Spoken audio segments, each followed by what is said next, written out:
나의 일생 나가도록 기도하리라.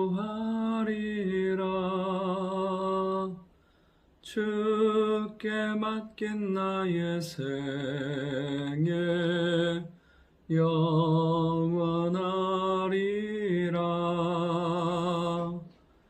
기도는 우리의 안식, 빛으로 인도하니 앞이 캄캄할 때 기도 잊지 마세요. 아멘.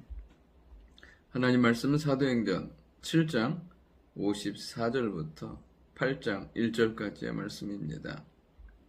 본문의 말씀은 읽는 것 자체로 가슴을 뜨겁게 하고 하나님의 성령의 역사를 사모하게 하는 것을 보게 됩니다.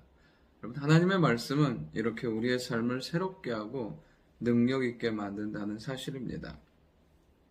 오늘 본문을 통해서 첫 번째로 살펴볼 것은 지금 이 공간 안에 충만한 것은 분노가 아니라 하나님의 임재와 성령의 충만이라는 사실입니다. 54절에 보면 그들이 이 말을 듣고 마음에 찔려 그를 향하여 이를 갈거늘. 지금 복음과 예수 그리스도에 대한 십자가의 구원의 말씀을 들은 유대인들이 스데반을 향해서 분노하고 그들이 이를 가는 것을 보게 됩니다. 사도행전 2장에 보면 사도 베드로의 설교를 들은 유대인들도 반응은 똑같았습니다. 마음을 듣고 찔리는 것까지는 똑같았습니다.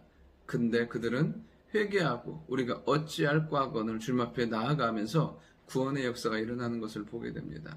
하나님의 말씀을 들었을 때 그 말씀이 우리에게 찔림으로 다가오고 그 말씀이 우리에게 도전으로 다가오고 그 말씀을 믿음으로 받을 때 인생과 삶에는 놀라운 변화의 역사가 일어나게 된다는 사실입니다. 그런데 오늘 이 유대인들은 분노하며 이를 가는 것을 보게 됩니다.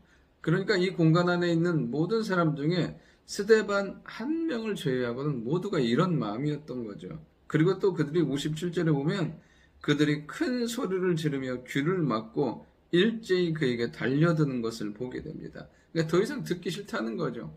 더 이상 너를 살려둘 수 없는 상황이라는 거죠. 그러니까 유대인들에게는 분노가 극에 달한 상황이고 지금 스데반은 사실은 피하고 상황을 바꿔야 될 상황이었습니다. 그러나 스데반은 그들과 달랐습니다. 55절을 보면 스데반이 성령 충만하여 하늘을 우러러보는 것을 보게 됩니다. 그의 삶에서 더 이상 사람들의 반응과 그리고 사람들의 분노는 문제가 되지 않았습니다.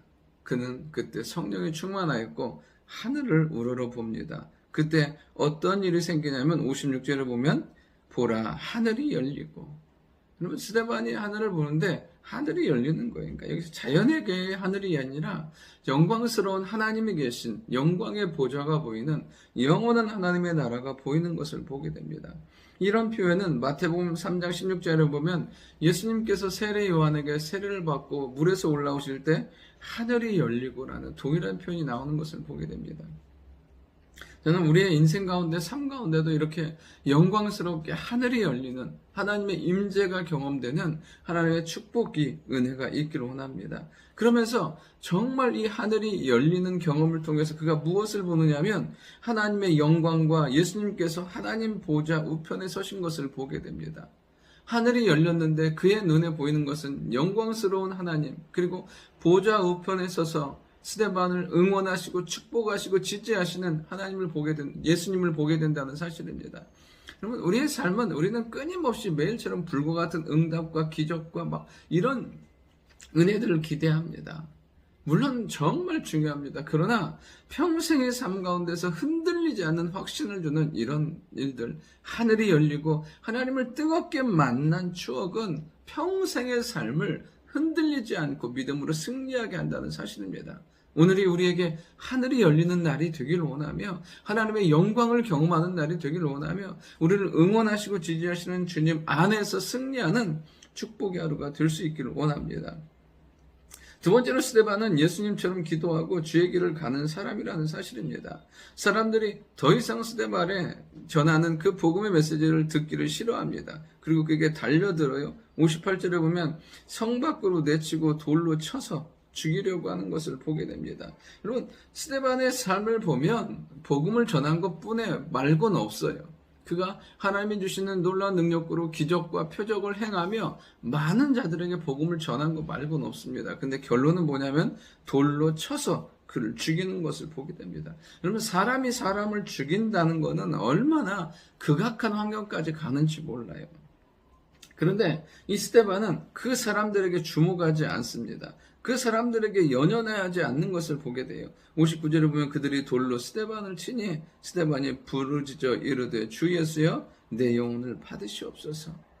그러니까 그 상황에서 그가 했던 것은 무엇이냐면 주를 향한 의탁이었어요. 주를 향한 의지였던 것을 보게 돼요. 마치 예수님께서 이 십자가상에서 그렇게 기도하셨던 것처럼 스데반도 그렇게 기도하면서 주님이 가셨던 그 구원의 길을 가는 것을 보게 됩니다. 그리고 마지막에 보면 스데반은 이렇게 기도합니다. 무릎을 꿇고 크게 불러 이르되 주 예수여 주여 이 죄를 그들에게 돌리지 마옵소서 이 말을 하고 자니라. 그러니까 스데반이 끝까지 했던 것은 무엇이냐면 무릎 꿇고 기도하며 그리고 그 죄가 그들에게 돌아가지 않고 결국은 그들도 구원받아야 될 하나님의 사람임을 알고 마지막까지 중보하며 기도하며 나아가는 것을 보게 돼요. 살다 보면 이런 사람들이 있어요. 인생 자체가, 삶 자체가 메시지가 되고 도전이 되는 사람들이 있어요. 그를 통해서 흘러나오는 하나님의 사랑과 말씀과 능력을 통해서 도전받고 그리고 새롭게 결단하는 그런 사람들이 있어요. 저는 우리가 믿음 안에서 살아가면서 이런 좀 메시지가 되는 인생이 되었으면 좋겠어요. 세상의 흐름과 사람과 환경 따라 끊임없이 변하는 그 카멜레온과 같은 신앙과 삶이 아니라 보는 것만으로도 존재 자체가 메시지가 되고 힘이 되는 그런 인생이 될 수 있기를 원합니다. 이 스데반은 그런 삶을 살았고 정말 그의 삶에 가장 소중하게 여기신 주의 길을 갔던 사람인 것을 보게 됩니다. 오늘도 메시지와 같은 삶, 주를 따라가는 축복의 삶을 사는 우리가 될 수 있기를 원합니다. 그리고 마지막 세 번째로 우리 하나님은 스데반을 이어 사역할 사울을 부르신다는 사실입니다. 여기 보면 58절에 보면 성 밖으로 내치고 돌로 칠세 증인들이 옷을 벗어 사울이라 하는 청년의 발 앞에 두는 것을 보게 됩니다. 그러니까 이 사울은 이 스데반이 죽는 데 있어서 증인과 보증이 되는 사람이에요.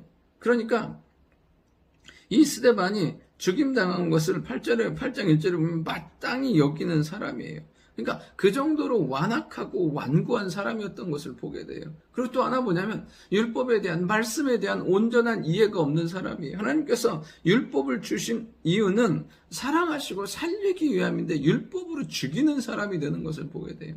하나님 안에 있다고 생각하지만 철저히 잘못된 길, 그릇된 길로 가는 사람이 누구였냐면 이 사울이었어요. 그러나 우리 주님은 다메섹 도상에서 그를 만나시고 그를 변화시키셔서 하나님의 영광스러운 사역을 감당하게 만들어 가시는 것을 보게 돼요. 여러분, 우리는 스데반의 순교를 이해할 수는 없어요. 왜 이런 일이 일어났는지. 그러나 중요한 건 무엇이냐면 하나님은 하나님의 구원의 역사를 끊임없이 이루어 가신다는 사실이에요. 오늘도 우리의 인생과 삶, 하늘이 열리는 놀라운 역사가 있기를 원하고 메시지가 되는 삶이 되길 원하고 하나님의 복음의 아름다운 역사를 이루는 축복의 삶을 사는 우리가 될 수 있기를 원합니다. 좋으신 아버지 하나님, 우리의 인생과 삶에도 하늘의 문이 열리는 놀라운 축복과 은혜가 있게 하시고 스데반처럼 주의 길을 가는 사람, 삶이 메시지가 되는 사람이 되게 도와주시며 우리도 사도 바울과 같이 부르심을 받아 영광 가운데 귀하게 사용받는 복된 종들 되도록 인도하여 주옵소서. 감사드리며 살아계신 예수님의 이름으로 기도드립니다. 아멘.